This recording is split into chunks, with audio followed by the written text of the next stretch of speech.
In the autumn of 1974, in a glaciated valley deep in Fiordland, a man crouched in the dark and waited to hear a bird he was almost certain no longer existed. His name was Don Merton. He worked for the New Zealand Wildlife Service, and the assignment that had brought him into that valley was not a rescue, it was something closer to a funeral. The kākāpō, a flightless, ground-dwelling parrot that had once filled these forests by the thousand, had been slipping toward extinction for decades. Expedition after expedition had come back with almost nothing. One bird caught in 1967, dead the following year. A handful of others, fading into terrain so steep that browsing animals had never fully reached it. By the early 1970s, the honest scientific position was that the kākāpō was a candidate for the past tense. Merton had come to confirm what everyone suspected, and then the valley made a sound, a low, resonant pulse, felt in the chest before it registered in the ear. Then another. Somewhere out in that black forest, a male kākāpō was sitting in a bowl he had dug into the earth, inflating his body like a drum, and broadcasting across the hills for a mate. The bird was not extinct. Over the next 4 years, Merton and his teams would find 18 of them clinging to the cliffs of Fiordland. 18 survivors of a species written off as gone, and every single one of them was male. I'm Sam Harris, and this is the real story of what happened to those last birds, one of the strangest, slowest, and most humbling recoveries in the history of conservation. It's a story with a detail at the center of it that took scientists more than 40 years to understand, a single locked door they kept hammering on while the key sat in plain sight in the forest.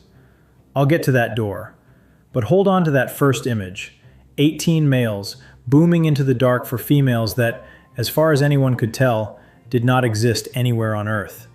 Because the question that hangs over everything that follows is brutally simple. How do you save a species when half of it is already missing? To understand how a parrot ended up in that position, you have to understand how thoroughly it had bet its entire existence on a world that no longer existed. The kākāpō is the heaviest parrot alive, up to 4 kilograms, roughly the weight of a healthy house cat. It cannot fly. Only about 3% of its body mass is the flight muscle other birds use to lift off.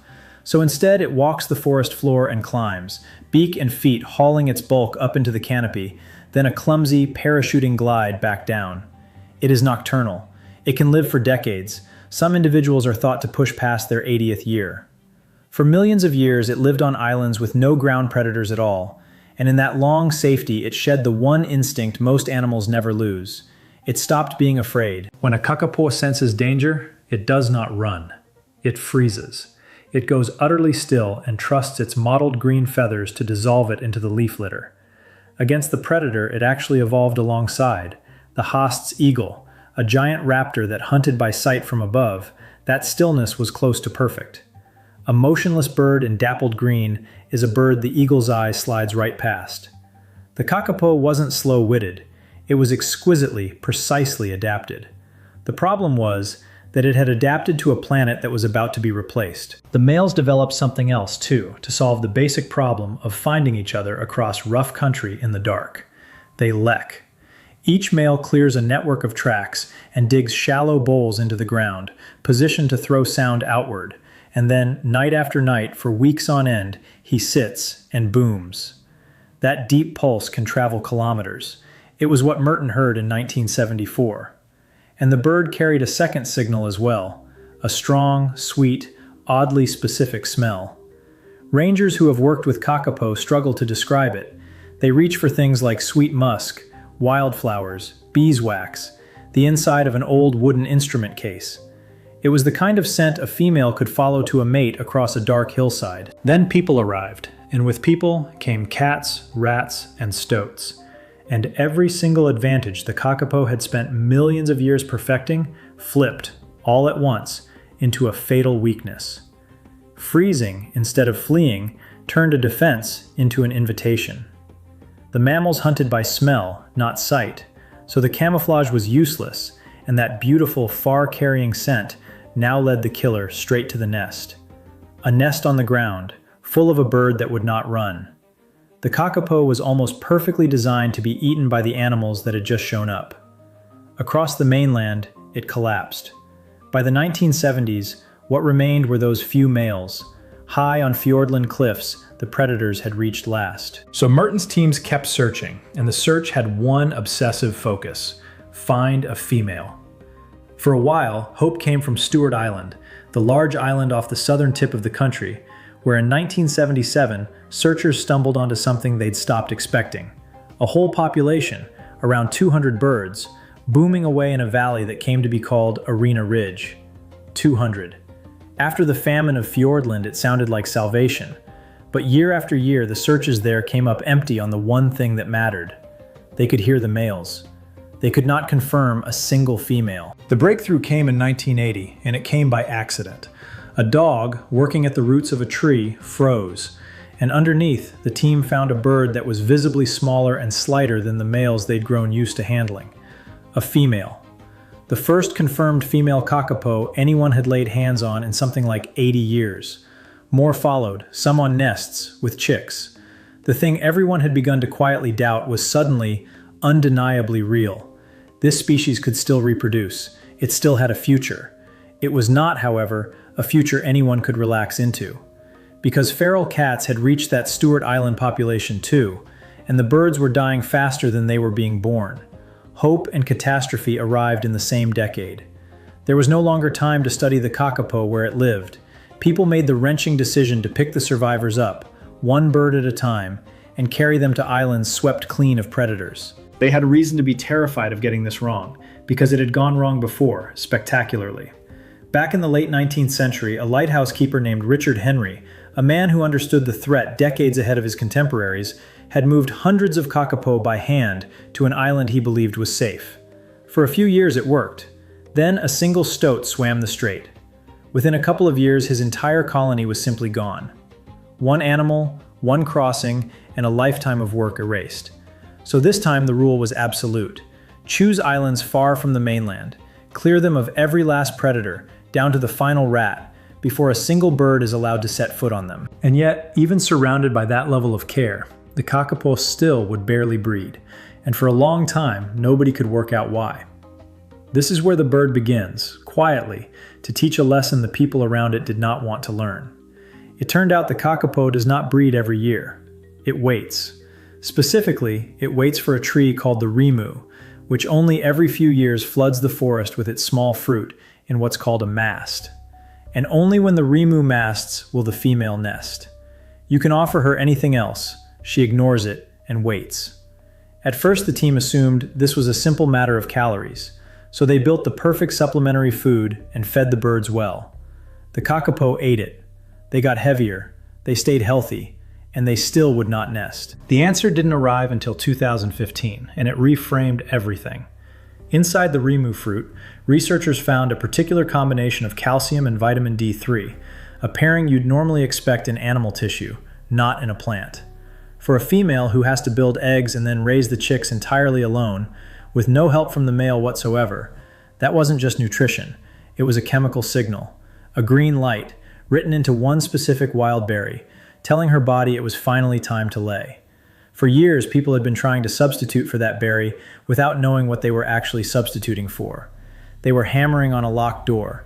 The key had been sitting in the forest the entire time, in a fruit they'd walked past 1,000 times. And here's the thing about the kākāpō that you start to feel around this point in the story. Solve one of its riddles, and it simply hands you another. In 2002, the rimu finally produced a heavy crop, and the team seized the moment exactly the way common sense said they should. They fed the females hard to get them into peak breeding condition, because surely a stronger mother means more chicks. And they were right, more chicks were born. But when the team counted them, the result landed like a stone. Roughly 3 out of 4 were male. And males were precisely what this species already had too many of. Trying to help, the people had made the single problem at the heart of the whole crisis measurably worse. It took time to understand why, and the mechanism is genuinely strange. In kākāpō, the mother appears to influence the sex of her chicks according to her own condition. When she is heavy and resource-rich, her body skews toward producing sons. When food is leaner, she tilts toward daughters. By generously overfeeding the females, the team had manufactured exactly the signal of fat abundance that tells a kākāpō mother to make males. And she did, in numbers, while the species starved for females. The correct move turned out to be the precise opposite of the instinct. Feed her less. Enough to keep her healthy, not an ounce more. Do that, and the ratio of sons and daughters began to even out.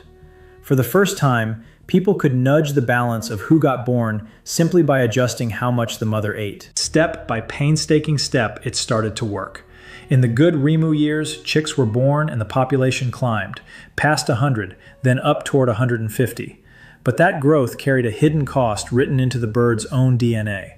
Every kākāpō alive today descends from that tiny handful of survivors, which means they are all, in effect, close relatives. And when everyone is related, the offspring suffer. Immune systems weaken. Eggs fail more often. Chicks hatch frail. For a species packed onto a few small islands, all sharing the same narrow genetic defenses, that is a loaded gun, because a single new disease could move through the entire population and find no resistance anywhere. So the people did something almost no one has ever done for a wild species. They took control of the breeding itself, down to the individual. They sequenced the heredity of every living bird and began keeping what amounts to a ledger of the entire species.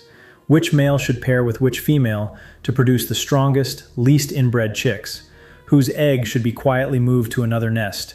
Which chick to pull first if trouble starts? Which mother to disturb? Which to leave in peace? The sperm of the most genetically valuable males was carried between islands, at times literally flown across the water by drone. Each living kākāpō wears a small backpack transmitter that tracks where it is and even logs the moment two birds come together to mate, so the team can predict which eggs are coming and from whom. It went further than monitoring. Sometimes the people had to fool the birds outright. A precious real egg would be lifted into an incubator where it was easier to keep alive, and the mother given a replica to sit on, a fake built by Weta Workshop, the same effects studio behind The Lord of the Rings. In the final stretch before hatching, the replica would begin to make soft sounds, easing the mother toward the idea of a chick. She'd brood it, none the wiser. Then, once the real chick had safely grown, it would be slipped back beneath her, and she would gather it in as her own. There was even a celebrity in all this, a male named Sirocco, who once, on camera, in front of a BBC crew, clambered onto a zoologist's head and enthusiastically tried to mate with it, having decided the man was an attractive female. The clip went around the world, and Sirocco became the official, slightly absurd face of the species' survival. I want to pause here because it's easy to hear all of this as a straightforward triumph of human cleverness, and that is not quite what it is. This is the layer the popular version of the story tends to skip. Every one of those interventions, the ledgers, the drones, the fake eggs, the precision feeding, was the people scrambling to patch a system that the bird itself kept exposing as flawed. The kākāpō would not breed until they cracked the berry. It produced nothing but sons until they swallowed their certainty about feeding. The team was not commanding the species. They were following it, often a step behind, correcting assumptions they'd been confident about right up until the bird proved them wrong. The honest framing isn't that people outsmarted the kākāpō, it's that the kākāpō kept outstubborning the people until the people learned to listen. And the cost of getting it wrong stayed real the whole way through. In 2019, the rimu masted heavily and chicks hatched in record numbers, and then a fungal lung disease swept onto one of the islands. 21 birds fell sick, 9 died, 51 had to be rushed off for emergency treatment. 51. That is the exact number of kākāpō left in the entire world in 1995, when the modern recovery program began. An outbreak that, in a single season, sickened or threatened more birds than had existed a quarter century earlier. The team contained it, but the lesson was merciless. As long as the whole species lives crowded on a few islands, sharing the same thin genetics, one disease is all it would take to undo 30 years of work in a matter of weeks. That fear is what pushed people toward an idea they'd long resisted, bringing kākāpō back to the mainland. Not for the spectacle of a homecoming, but as insurance, a backup family in a second place, so the species would never again have all of it within reach of one catastrophe. In July 2023, for the first time in around 40 years, kākāpō walked on mainland New Zealand again. The site was Sanctuary Mountain Maunga Tautari, a 3,400-hectare reserve ringed by a 47-kilometer predator-proof fence. 4 males first, then 6 more, 10 birds, all male, No breeding intended yet. Just a question. Can this strange island bird live in a fenced piece of the mainland at all? The kākāpō answered almost immediately, and the answer was pure kākāpō. The birds inspected that fence with great interest.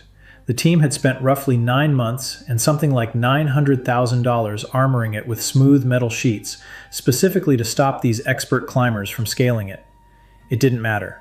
One 4-year-old male named Tautahi found a fallen tree leaning toward the barrier, used it as a ramp, and let himself out into the neighboring farmland, where a ranger eventually intercepted him on his walkabout.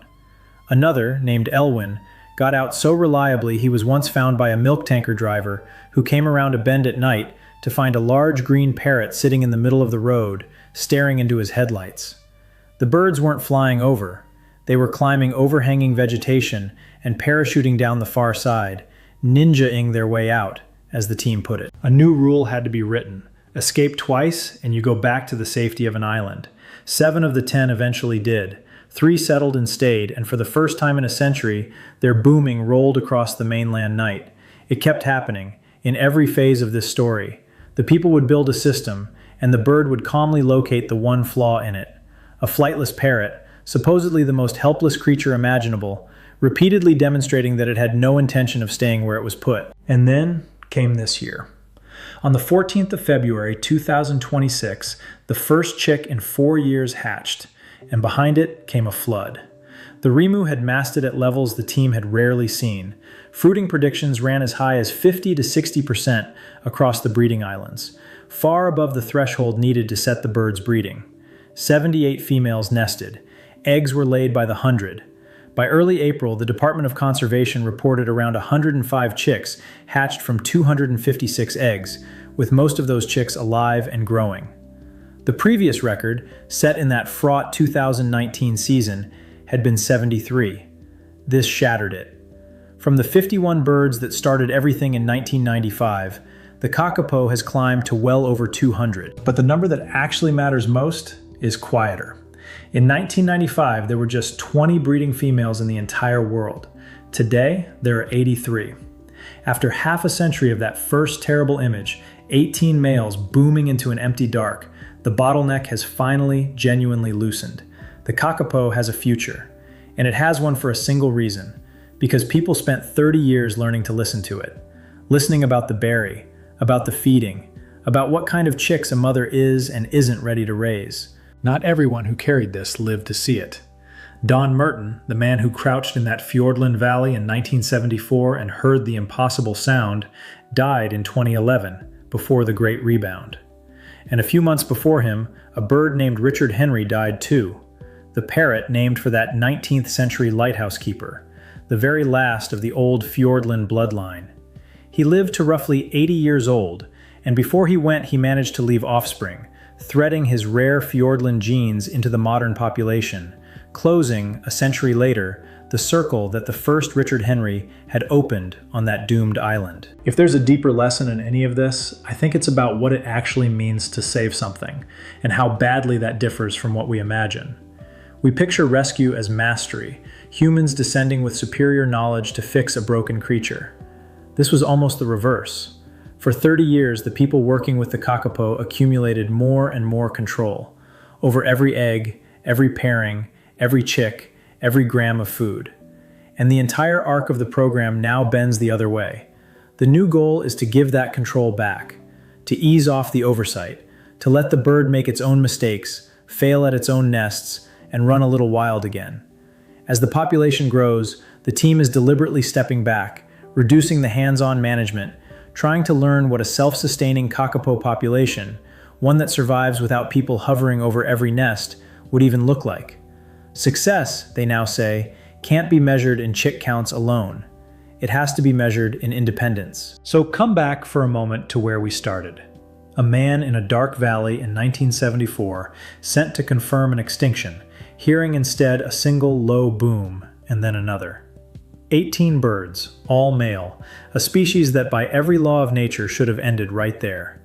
50 years on, the result is not just that the kākāpō survived, it's how it survived. Because the most improbable thing in this whole story isn't that a handful of flightless parrots were pulled back from the edge. It's that, to pull them back, a generation of brilliant, determined people were finally forced to set down their certainty and admit something that does not come easily to our species: that the bird understood its own life better than they did. That again and again, it was right, and they were wrong.